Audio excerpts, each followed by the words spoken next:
Hey, Sam here from Show Your Spun Run. Today we are making crispy chicken tacos. These are so flavorful and fun to eat with our crispy taco shells, and they're a great weeknight dinner because they come together quickly and easily. You just need basic taco ingredients for today's recipe.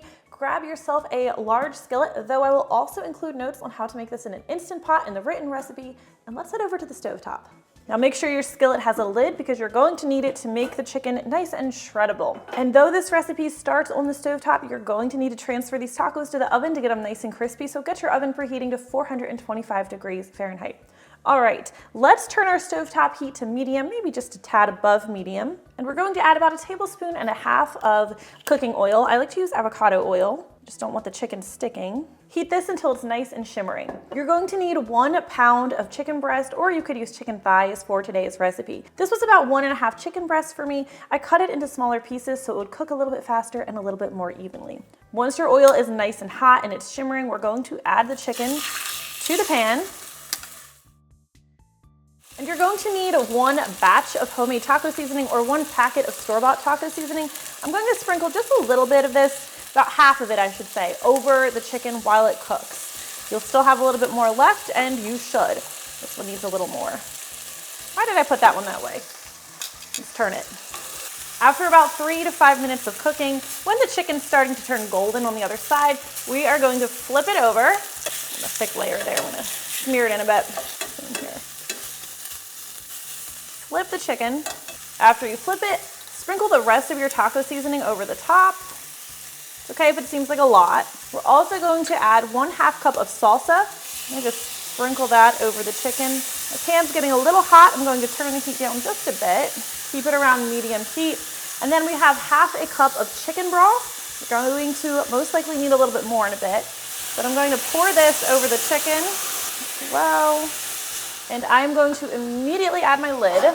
And again, I'm turning down the heat just a little bit below medium. How long it takes to cook can depend on the size of your chicken, the particular heat of your stove, but you do want to make sure it's not going to burn. So again, I've turned down my heat just a little bit, and I'll peek in on it if I need to, but I usually like to check it after 10 minutes. What we're looking for is a chicken that is easy to shred with a pair of forks. While it's cooking, we'll warm up our corn tortillas. We want these to be nice and pliable so that they don't break when we fold them around our chicken in a couple minutes. You'll need 12 corn tortillas. I'm using white corn, but yellow corn would be fine. I'll move this to a different burner, and I'll grab a smaller skillet for this one. No oil or anything on the pan, just a nice hot pan. We'll cook these for about 10 seconds on each side. Don't cook them too long or they'll get crispy, and you don't want them crispy before you add the chicken. We'll flip it, give it another 10 seconds. We'll remove this to a plate, set this over here, and cook the rest of them. This happens pretty quickly. A gas stove really is a whole different animal than an induction or an electric type stove. I pretty much always need to have my heat much higher on an induction stove than I would ever need it to be on a gas stove in order to get the same results. All this to say, know your stovetop, know your oven. Last one. All right, let's cover these because we want them to stay nice and warm. Put them over here. Move our skillet. That's going to be very hot. Be careful. We'll bring this one back over here to take a look at it. Let's check on our chicken. Just a quick stir so it doesn't start to burn too much. You can use a thermometer to check if it's done, but it should just be really easy to shred with a pair of forks. So once it's nice and shreddable, we're going to take it over to a plate and shred it over there. I don't want to shred it all in the pan, but just a couple little helpful hints. If your sauce is kind of starting to, it shouldn't be burned, but if it's starting to kind of stick to the bottom, you can add a splash of broth here. You're going to need to add more anyway, and this is going to help make it easier for it to come off the bottom of the pan. You can stir that in. Don't add too much. I just do like a tablespoon or so. Try to find my spatula. Just to make sure everything comes clean off the bottom of the pan. It'll just make your life easier. All right, let's go back over to the counter. All right, let's move our chicken to a plate. It smells pretty good in here. Okay, this sauce, tons of flavor. What we're going to do is we're going to pour this into a measuring cup. Make sure you get all of it.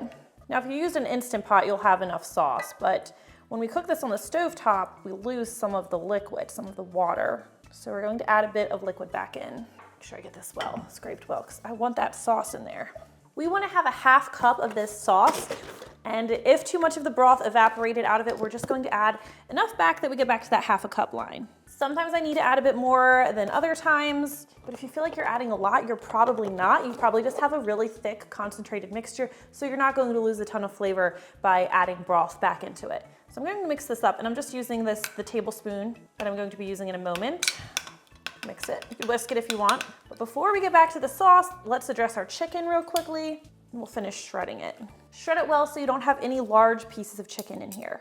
If you prefer to dice your chicken, chop it up nice and small, instead of shredding it, that's fine too. Shredded is just my preference. Sometimes I'll prep the chicken and the sauce in advance, shred it, and keep it in the fridge until I'm ready to assemble and bake the tacos. It makes dinner even easier.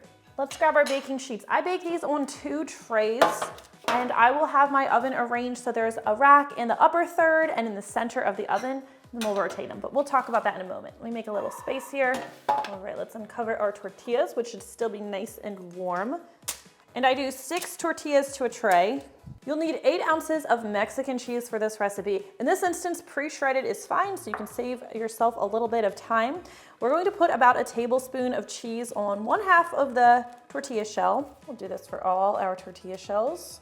We'll evenly divide the chicken into the tortilla shells. If you're going to measure it, it's like a 1.5 tablespoons of chicken per shell, but you should be fine to just eyeball it, just as needed. You don't have to use your hands, but it's just the easiest way that I find to do it. And then if I have any large pieces of chicken, I just shred them a little finer. We're just keeping everything on 1/2 of the tortilla shell to make it nice and easy to fold them over in a moment. Yeah, that guy needs a little more.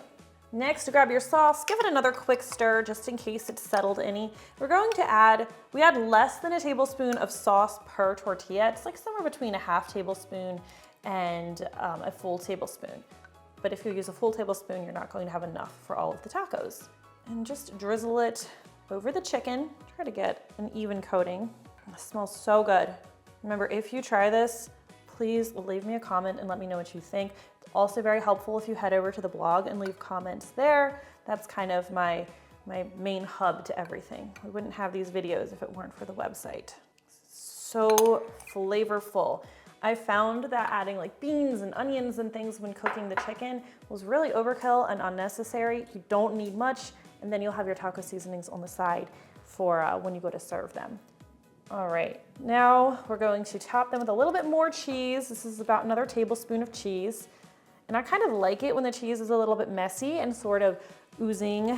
Well, it's not oozing yet, but sort of showing or hanging over the edge of the taco shell, because that cheese is a little bit crispy, and that's delicious. They're already crispy tacos and just adds to it. It's a great lunch, great dinner, and it's honestly pretty easy. All right, who needs it most? You do. Let's go ahead and fold these over. Apply a little bit of a pressure to help get them to stick. The cheese is going to help a lot with the sticking in the oven. If they don't want to stick, just put like a utensil over them for a moment. They only need like a second to sit there, and then when you remove it, they'll be fine. If your tortillas cool down a bit too much, it can be harder for them to want to stay in position. Now, sometimes these will fold open in the oven. We are going to be rotating the pans halfway through the cook time. So if that happens, just take a spatula and flip that back over.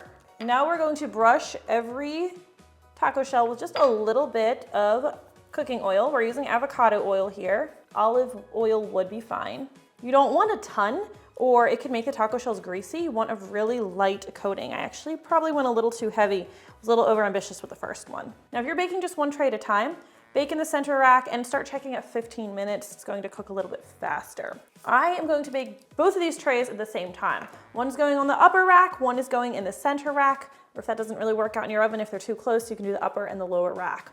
We're going to bake them for 20 to 25 minutes total. At the 10-minute mark, I'm going to rotate the pans so they cook evenly. And again, if any of those shells have opened up, don't use your hand because it's hot. Just use the spatula to gently fold that over and press it down. So we're rotating racks, close the oven and cook for another 10 minutes. Check them if they're nice and crispy and starting to turn golden brown. They are done. If they're not quite, just give them a little bit more time in the oven. All right, dinner is served. You're going to let them cool just enough so you can handle them and enjoy them warm. You'll definitely want to serve these with your favorite taco toppings, but I don't recommend trying to stuff them in the shell. Dip them in the toppings, dip them in the sour cream, or just spread a little bit on top. That works perfectly. Love serving this with my black beans. I haven't made a video of that yet, but I've shared that recipe on the blog. They pair perfectly together. All right, thank you so much for watching. And if you try this recipe, let me know what you think. I always love hearing from you. I'll see you next time. They're so crispy. All right, let's get some salsa.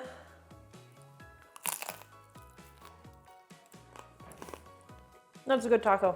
I was worried that would be messier. It was good. Oops. It's funny how... You set off the smoke alarm. Hello, is your house on fire? No, ma'am, I'm just cooking. Oh, I thought you said they're not tortillas. I was like, what are they then? Now,